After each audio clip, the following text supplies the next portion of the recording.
3,000 years passed in the darkness of the Void Nebula. The galaxy beyond continued its endless dance, unaware that humanity had survived. The Galactic Council spoke of Earth's destruction only in history lessons, a warning about species that grew too ambitious. They believed the problem was solved, the threat eliminated. They were wrong. In the hidden colonies, humanity transformed itself. The first generation born in the void never saw Earth, but they knew it better than their own hands. Every child attended the remembrance halls. There, holographic displays showed Earth as it had been. Blue oceans, green forests, cities that touched the sky. Then the fire, the death, the end. No child forgot, no child forgave. Yejin's song lived 800 years after the Exodus. She was born on HFY, an ice moon deep in the nebula's heart. As a young engineer, she looked at humanity's small fleet and thought about the future. The Council had thousands of warships. Humanity had barely 300 ships, most of them converted colony vessels. They needed something better, something the Council would never see coming. She spent 40 years designing the Ghost Fleet, ships that could fold space without leaving energy signatures, hulls made from materials that absorbed sensor beams instead of reflecting them, engines that ran cold and silent. She tested the first prototype herself, flying it past a Council patrol ship.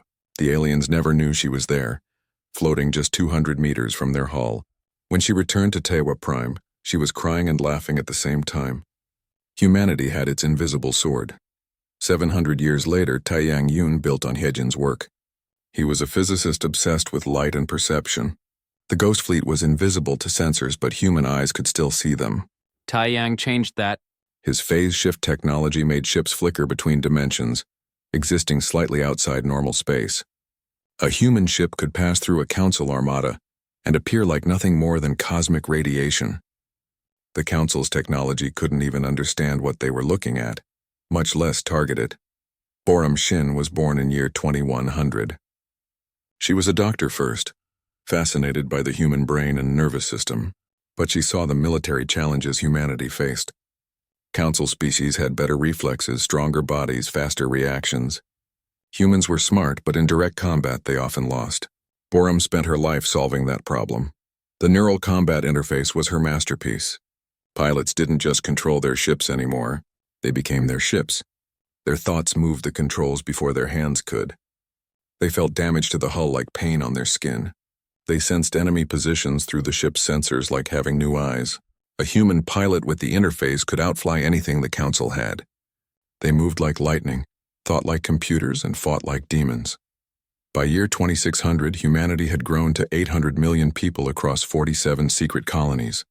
They mined asteroids in the nebula's densest regions. They built shipyards inside hollowed moons. They farmed under artificial suns on underground worlds. Every colony was self-sufficient. Every citizen was trained for war from age 10. Humanity had become something new, something harder and sharper than the species that left Earth. Jaewon Kang created the doctrine that would guide them.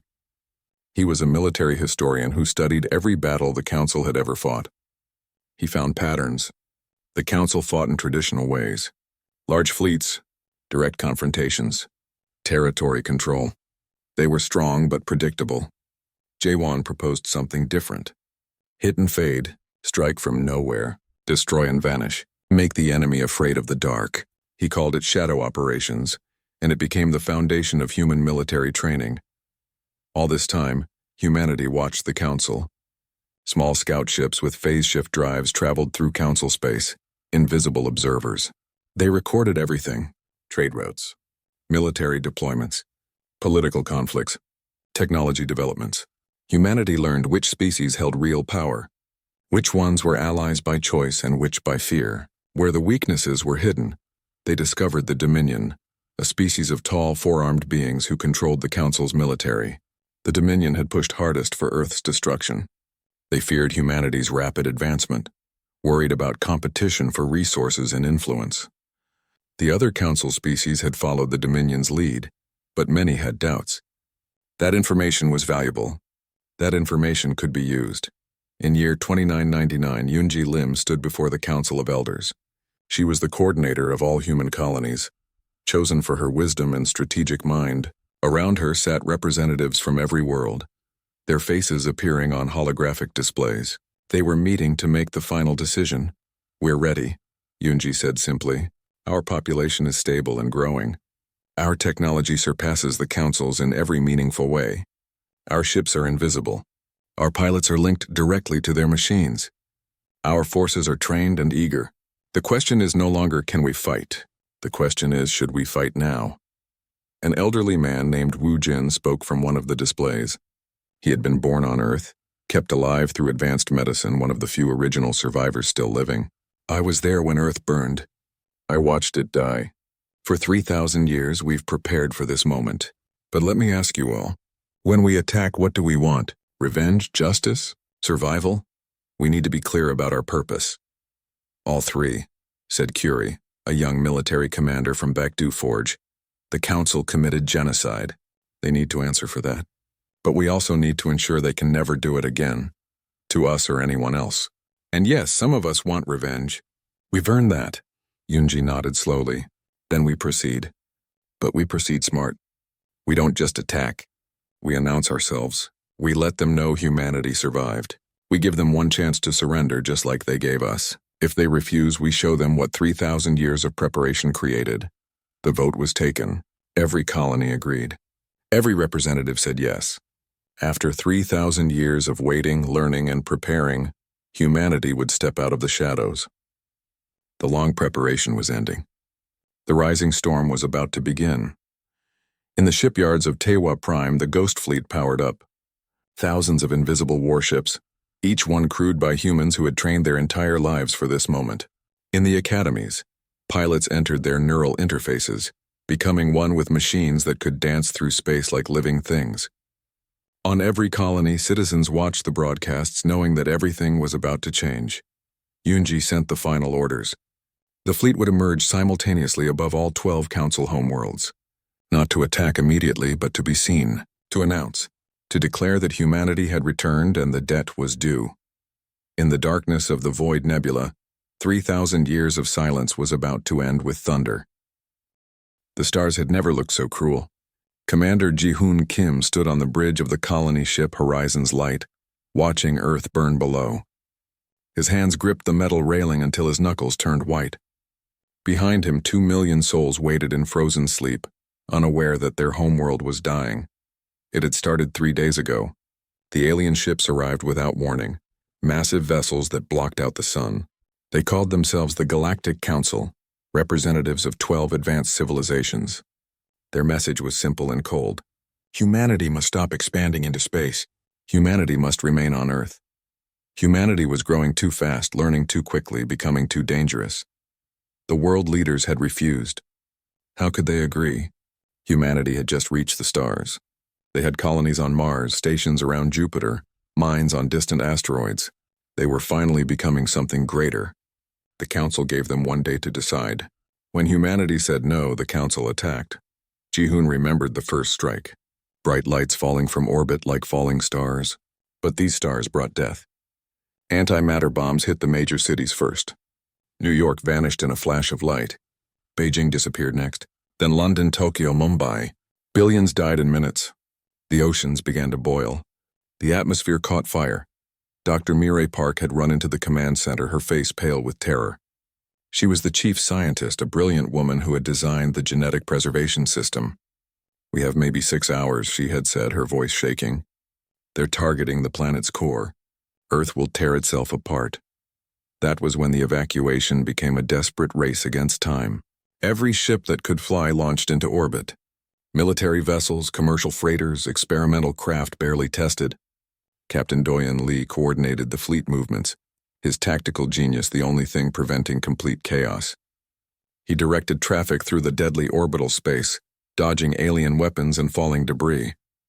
Nari Choi worked miracles in those final hours. She was young, barely 25, but her quantum archive system saved humanity's soul. She downloaded everything. Every book, every song, every piece of art and science. Every memory of what it meant to be human. The data cores went onto every ship, copies upon copies, ensuring that even if most ships died, human culture would survive. Admiral Seokjin Han bought them time with his life. He took the remaining military fleet and charged the council ships. It was suicide. Everyone knew it. But his sacrifice created a gap in their formation. The colony ships escaped through that gap, jumping to faster than light speed just as Earth's core exploded. Ji-hoon watched the planet crack open like an egg. Continents shattered. The atmosphere blew away into space. Everything humanity had built for thousands of years ended in fire. Now the fleet traveled through empty space, heading for a region called the Void Nebula. The Council considered it worthless, too unstable for colonies, filled with radiation and cosmic storms, perfect for hiding. Ji-hoon walked through the ship's corridors past rows of sleeping pods. Inside each pod, a human dreamed, unaware of their loss.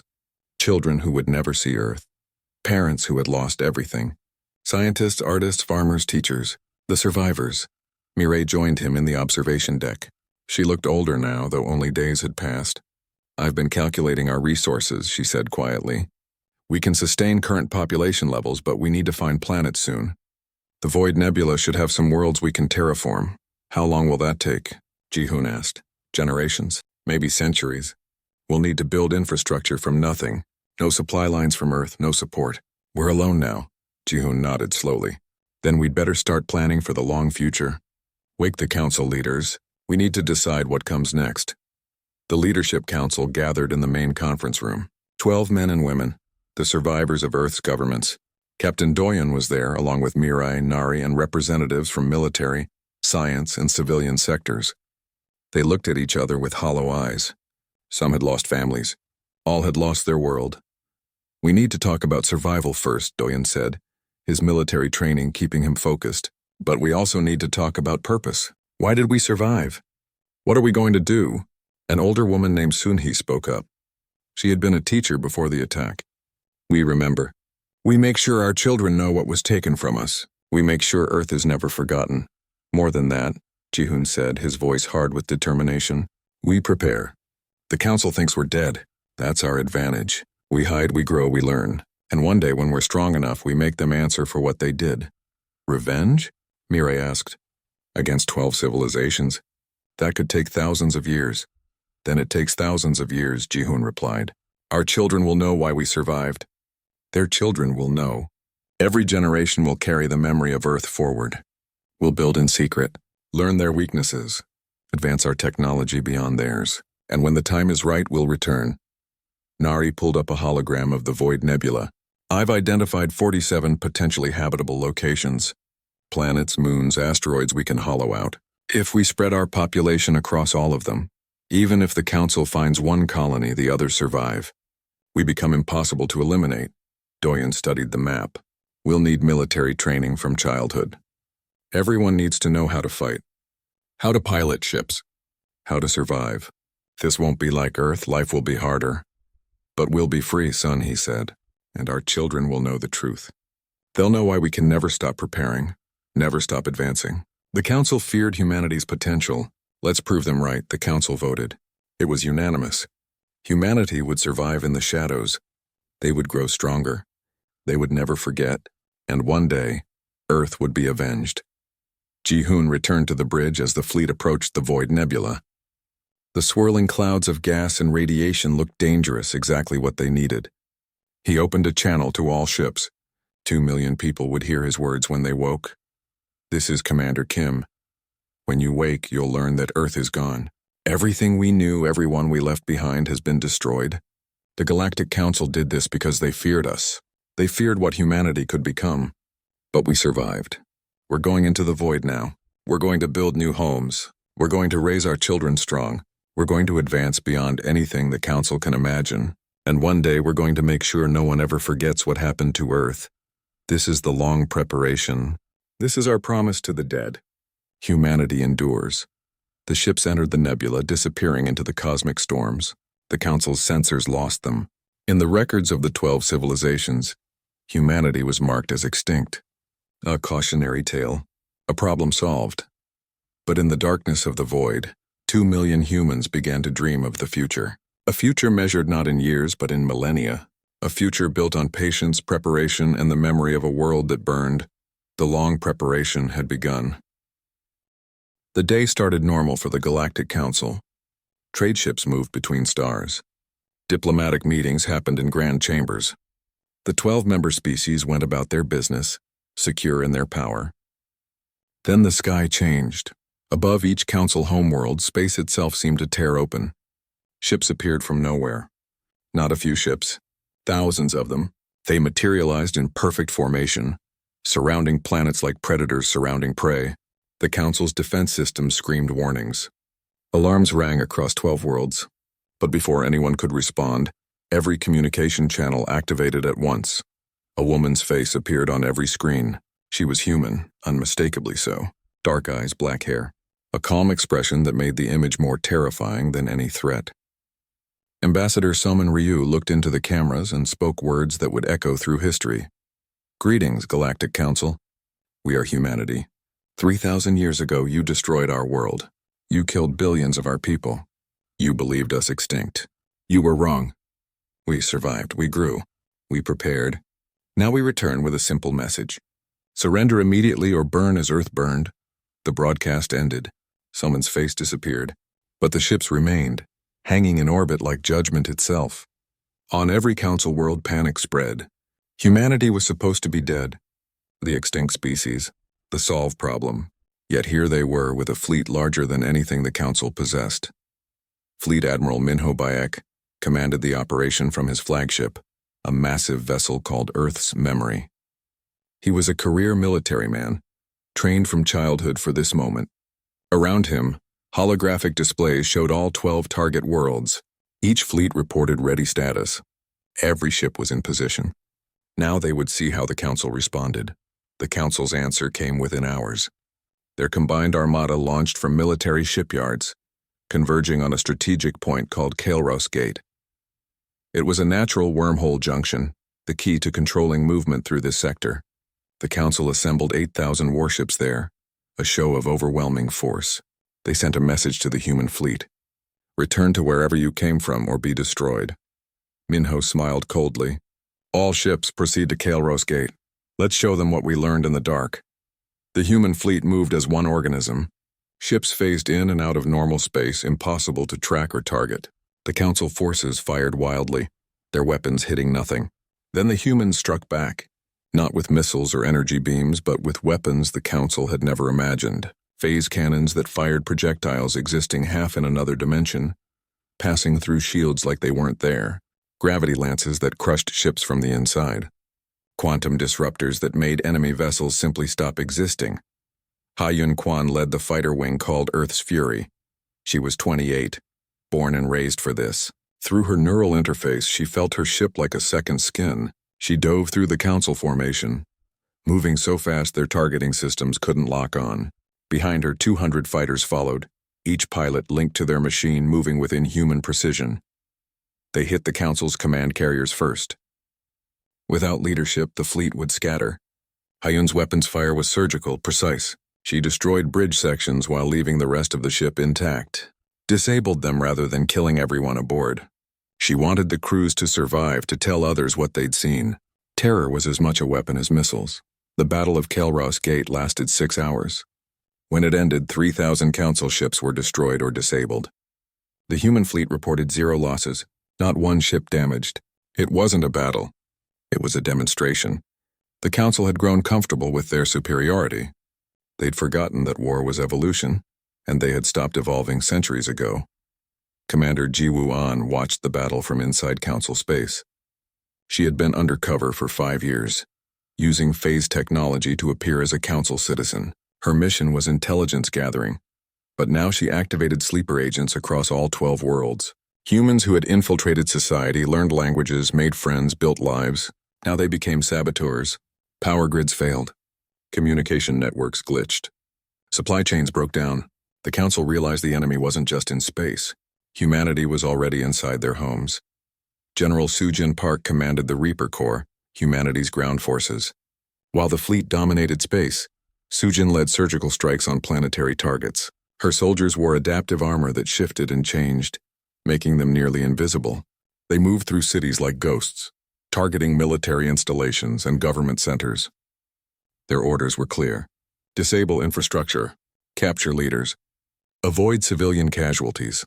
On Velcros, the Council's military headquarters world, Sujin's team infiltrated the main command center. They used phase technology to walk through walls, appearing inside the most secure facility in Council space. The Dominion commanders found themselves prisoners in their own headquarters. Sujin stood before the Council's Supreme General, a tall, four-armed being who had commanded the attack on Earth. "You killed billions," Sujin said quietly. "Did you think there would be no cost?" The Supreme General stared at her. "We did what was necessary. Your species was dangerous, were we?" Sujin asked. "Or did you just fear competition? It doesn't matter now.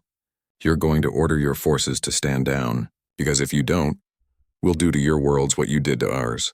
And unlike you, we'll give your civilians time to evacuate first." Within days, 3 Council species sued for peace.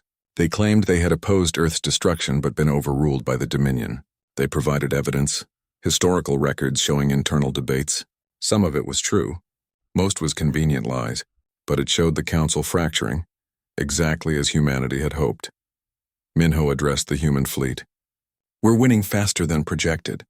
But remember why we're here. This isn't just about victory. It's about ensuring this never happens again. Every battle we fight, every decision we make, the galaxy is watching. We need to show them we're better than the Council. Stronger, yes, but also more just." The siege began on 5 more Council worlds. Human ships surrounded planets but didn't attack civilians.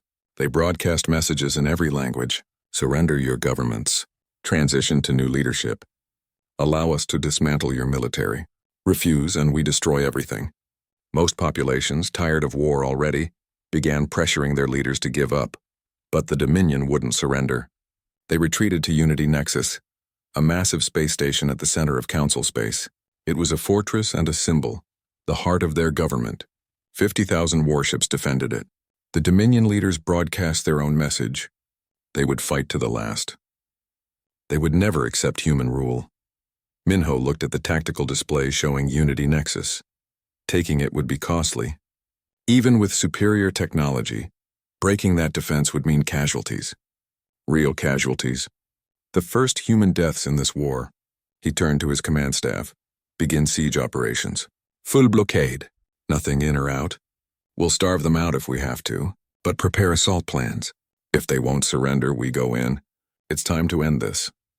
The rising storm was reaching its peak. Soon would come the reckoning. The siege of Unity Nexus entered its 4th month. The massive space station hung in the void, surrounded by human ships that blocked all supply routes. Inside, 50,000 Dominion soldiers waited with dwindling resources. Outside, Fleet Admiral Minho Bayek faced a decision that would define humanity's future. 4 Council worlds had fallen already.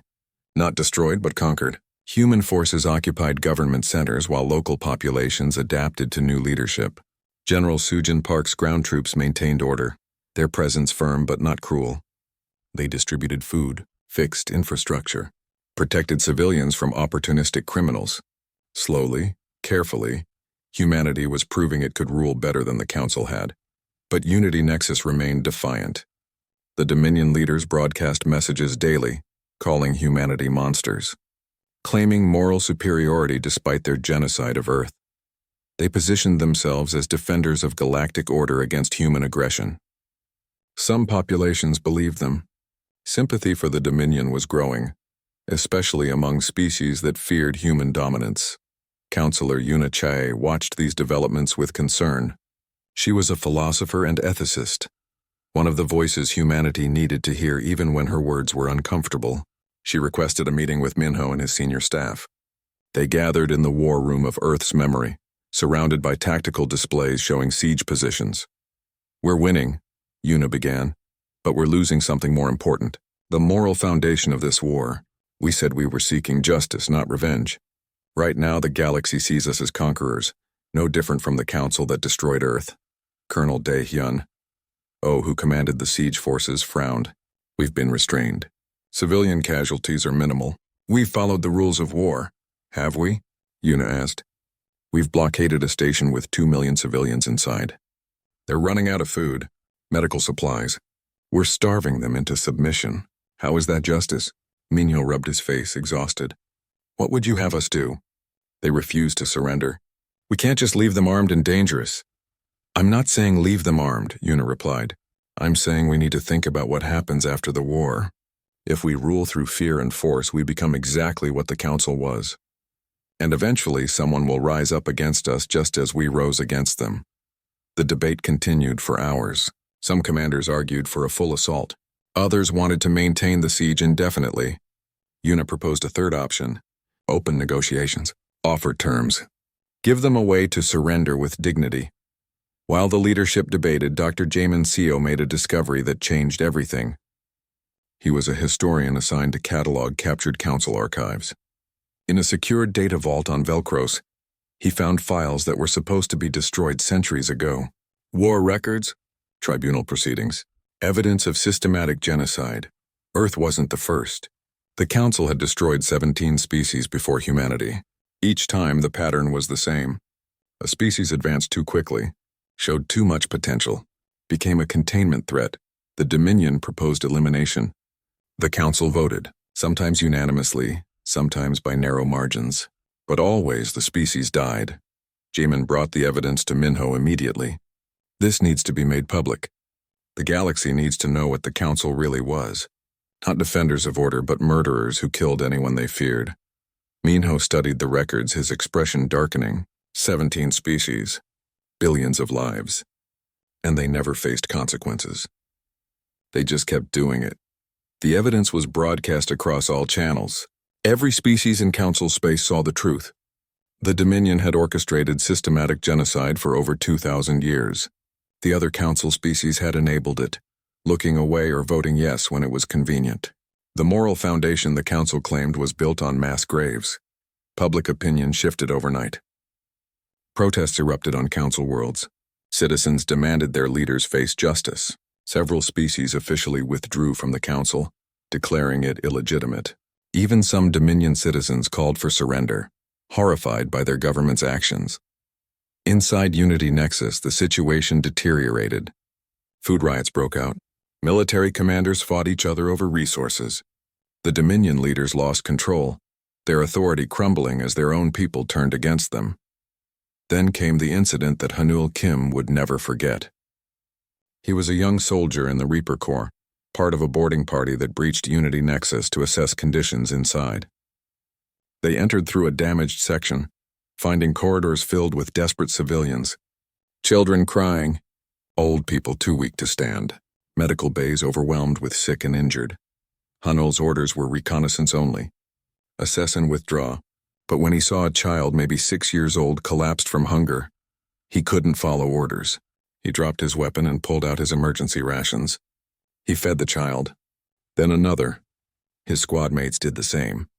They distributed all their food to the civilians they found. The incident was recorded by station cameras.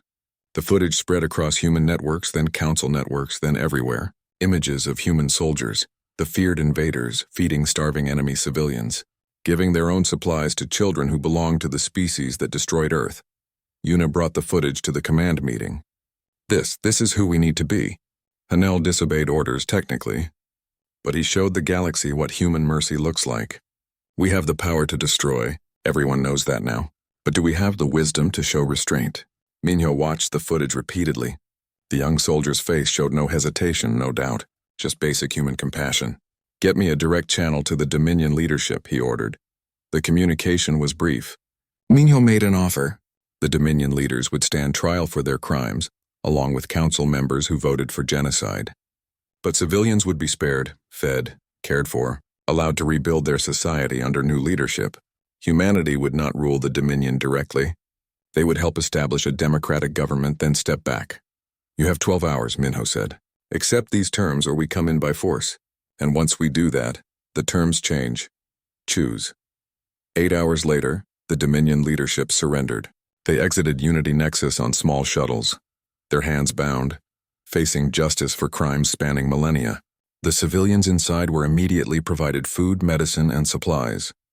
Human medical teams worked alongside Dominion doctors to treat the sick. Una stood on the bridge of Earth's memory, watching the relief operations. Beside her, Minho looked older than his years. The war was essentially over. Some resistance remained in distant systems, but organized Council opposition had collapsed. You made the right choice, Una said quietly. Showing mercy when you had the power to destroy. That's what separates us from them. Minho nodded slowly. The hard part is next. Building something better. Making sure this never happens again. Revenge was simple. Justice is complicated. Across Council space, humanity's forces began transitioning from conquerors to peacekeepers. It wasn't perfect. Mistakes were made. Some populations resisted. Some human soldiers struggled with showing mercy to species that had killed Earth.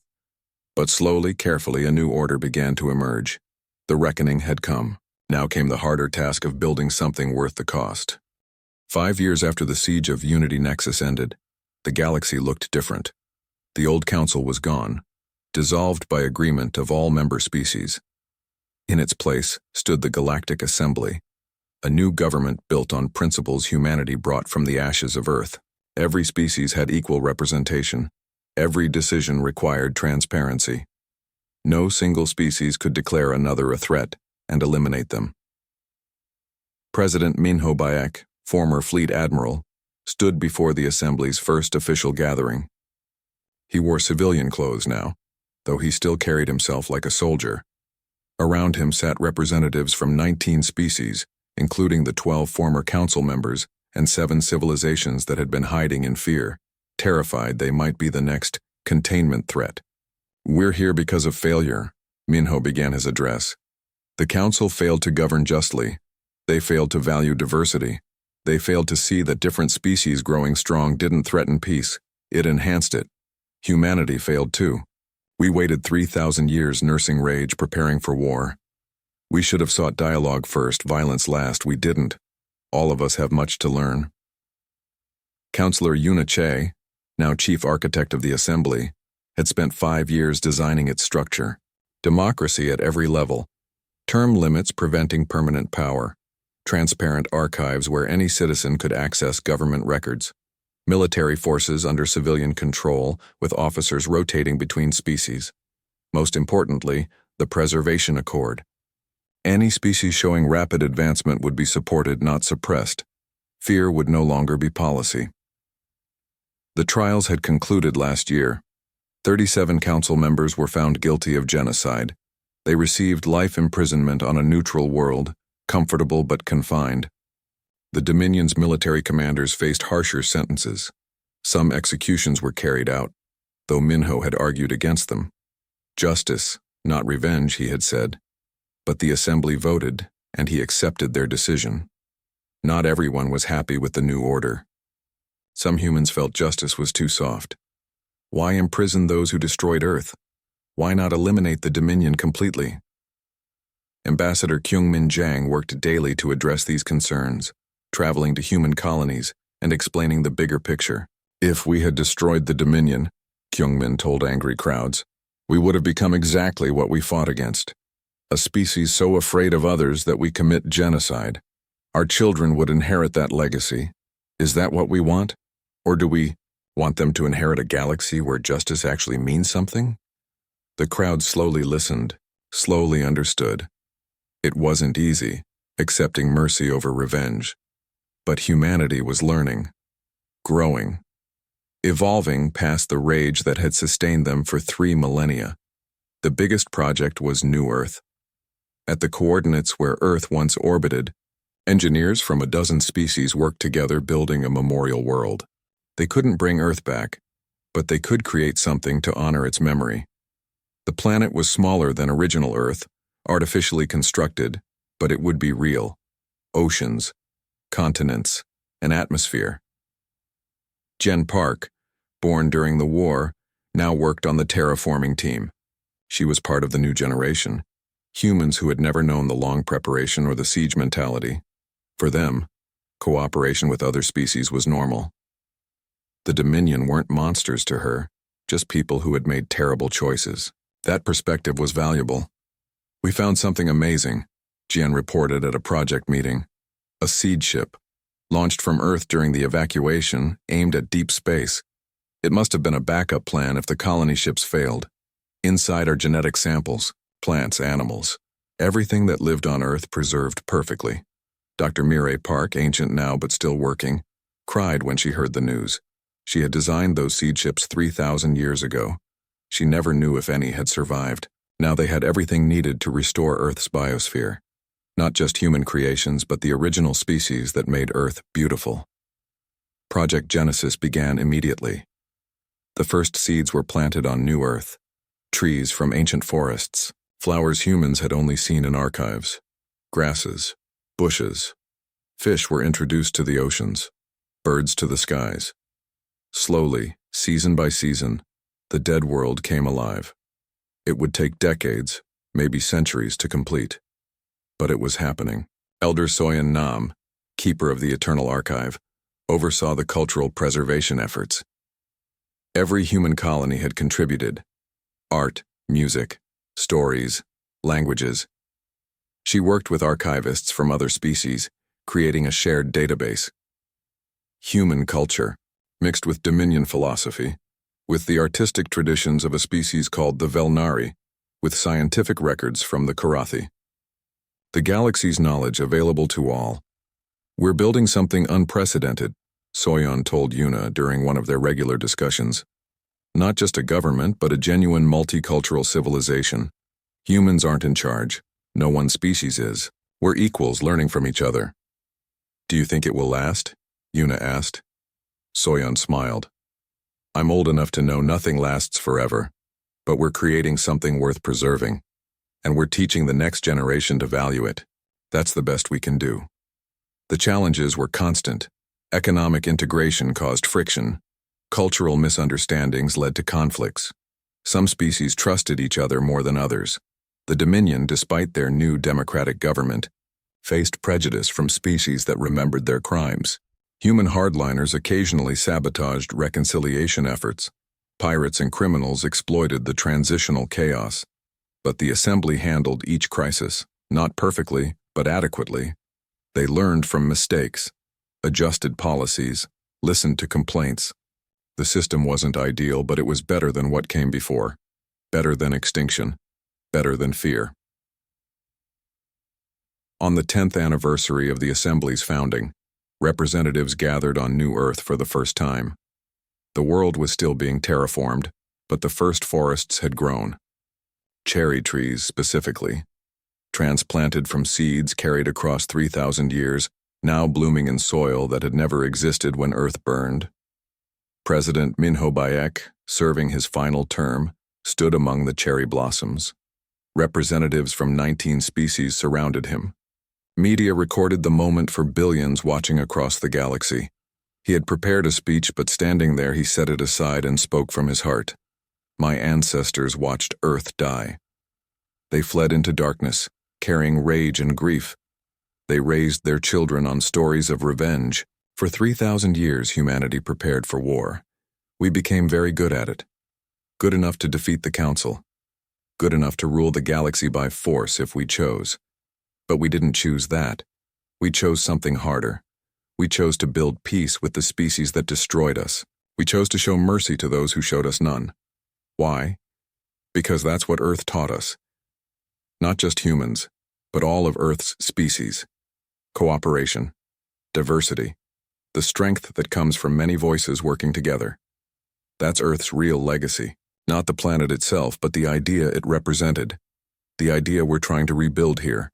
He paused, looking at the alien faces around him. Former enemies, current colleagues, maybe, someday, friends. 3,000 years ago, the Council feared what humanity could become. They were right to fear, but not because we were dangerous, because we believed in something they had forgotten. That the galaxy is big enough for everyone.